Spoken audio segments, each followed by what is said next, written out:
Бирок негизи сигарет чекпеш керек өзү, ден соолукка зыян. Мен үчүн таможнядан сигарет кызыктуу болбойт да. Таможнянын төрагасы келдиби? Орун басары Шатимиров. Эми орун басары келсе, төраган деңгээлинде жооп бере бересиз, э? Биздин элге азыр кызыктуу болуп атат да, мына таможнядан товарлар эмне үчүн өтпөйт атат Кытайдан депчи. Ушуга жооп берип коюңчу, мына төраганын ордуна келдиңиз. Шөлбек Карбекович, анда өзүңөр билгендей, Сиз таможня төрагасынын орун басары болосуз, э? Ввиду пандемии коронавирусной инфекции с Китайской Республикой у нас был изменен порядок прохождения. Эмнеге Кыргызстанда коронавирус менен шылтоолоо өтпөйт атат дагы Казакстанда өтө берет? Казакстанда коронавирус болбойт абы, пандемия жокпу ал жакта? Биздин Кыргызстандын соодагерлери Казакстанга барып, эки эселеп кыйналып, шор көрүп, кор көрүп ошол жактан алып келип атат го. Эмнеге ал жакта жокпу пандемия? Же силердин кесипкөйлүгүңөрдүн жоктугунан болот абы? Кече күнү министрлер кабинетин бекиткенде Акылбек Үсөнбековичке суроо бердим. 100 миллиард сомго көтөрөм дейт таможнядан түшкөндүчү. Кантип көтөрөсүз эгер Кытайдан товар кирбей атат десем, 2 күндөн кийин кирип баштайт деди. Ал киши финанс катары мыкты кесипкөй, кризис менеджер, бирок жооп бергилечи таможня. Эмне үчүн Казакстанга өтө берет да, Кыргызстанга өтпөйт?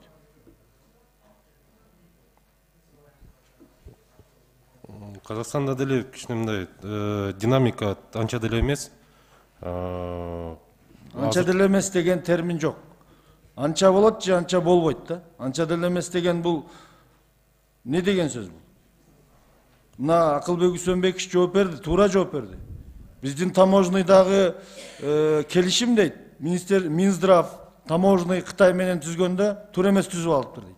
Эмне үчүн биз таможнydын жетекчисинин Минздравдын туура эмес келишимдер түзгөнүнөн Дордой базарындагы ишкерлер кыйналыш керек. Дордой базарына барсаңар, азыр кандай болуп атат биздин соодагерлердин абалы? Жооп бериңчи. Кыйынчылык болбой жатабы? Кымбатчылык болбой атабы? Айтыңчы мындай. Жетекчи катары таможнydын şu birinci orun basar ekенсиз. Элибиз соода саттыгында кыйналбай атабы азыр? Кыйынчылык бар азыр. Кыйынчылык бар, анда эмне кылып отурасыздар кыйынчылыкты чечпей? Аракет кылып атабыз Шөлбек Төжөнч. Кандай аракеттерди кылып атасыз? Ошонуз кызыгып сурап атам да, мындан ары кандай болот? Биздин эл бардыгы мигрант болуп чыгып кетиш керекпи Кыргызстандан? Же иштейсиздерби?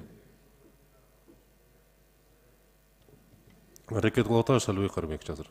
Кытайлар менен протокол ошол прохождения грузов сейчас согласовываем, чтобы увеличился объем прохождения грузов. Демек Кытайдан жүк кирбей калганы только коронавирус күнөөлүү экен, э?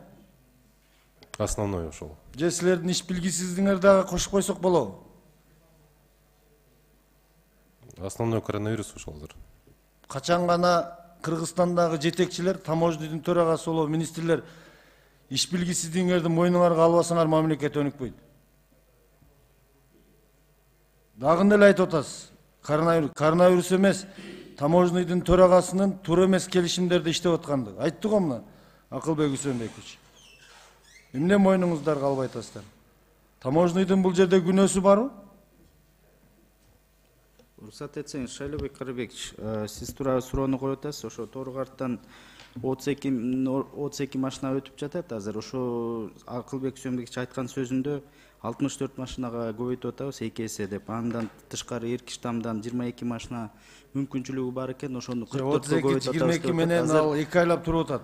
Эмне үчүн мурун 300 машина өтөт эле, бүгүн 32 өтүп калды? Тийиштүү инфраструктура биз тараптан бүттү. Ошо мурда күнү кече күнү барып келди Акылбек Үсөнбекович, өзү таанышып Торгарт менен. Жакында дагы эрки штам тарапка барып карап көрөт окшойбуз ал жагын. Анан баягы айтылган товарлардын тоскоолдуксуз өтүү боюнча азыр тиешелүү иштер жүрүп жатат. Шайлобек Карбекович, бул маселе көзөмөлдө.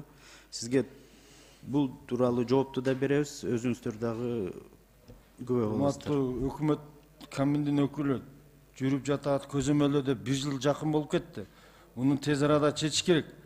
Эртең Дордой базарынын ишкерлери кышта кыйналып, товарлар кымбаттап, иш таштап, өлкөбүзгө жут болуп кетпесин. Тез арада ыкчам Жарайт. чечимдерди кабыл алып, кесипкөйлүк менен иш алып барыш керек. Жарайт. Таможнядын төрагасына айтып койсоңуздар, же иштесин, иштей албаса бошотуп туруп, иштей тургандарга бериш керек. Президентибиз ишенип кадрларды коюп аткандан кийин аткарышыңа керек да, туурабы?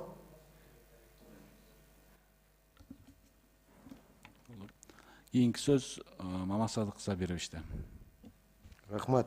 Мен биринчи суроо бергенде в рамках соглашения тегерегин деле бердим эле.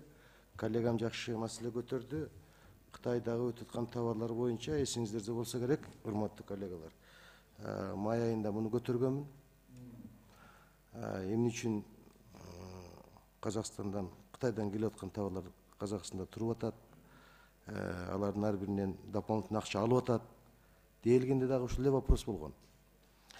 Өкмөттүн өкүлү айтыңызчы, или таможня сиз айтып бересизби, раз өзүңүз жооп бергенге аралашып алдыңызбы өкмөттүн өкүлү? Бүгүн канча күн өттү Кабминдин шайланган, бекитилгенине?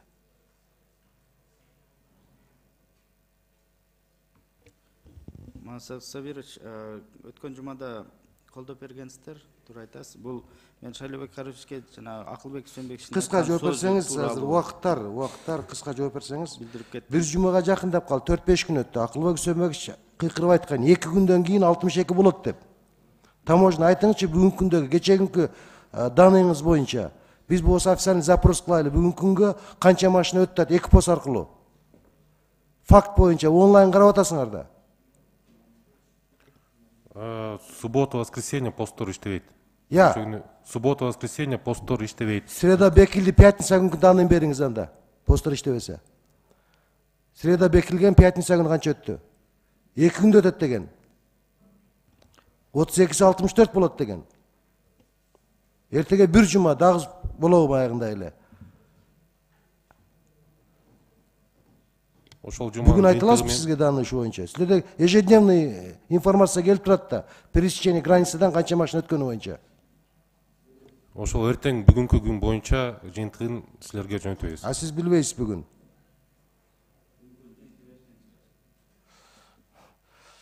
Так, анда комитеттен поручение жазайлы, именно таможняга бизге информация берсин по дням. Четверг күнү өткөн, пятница күндөрү, эмки жума аркылуу кийинки комитетте информациясын карап коелу. Бул экинчи окууга келет да, ошого чейин маалымат берип койгула анда, отдел силер буну контролдоп койгула.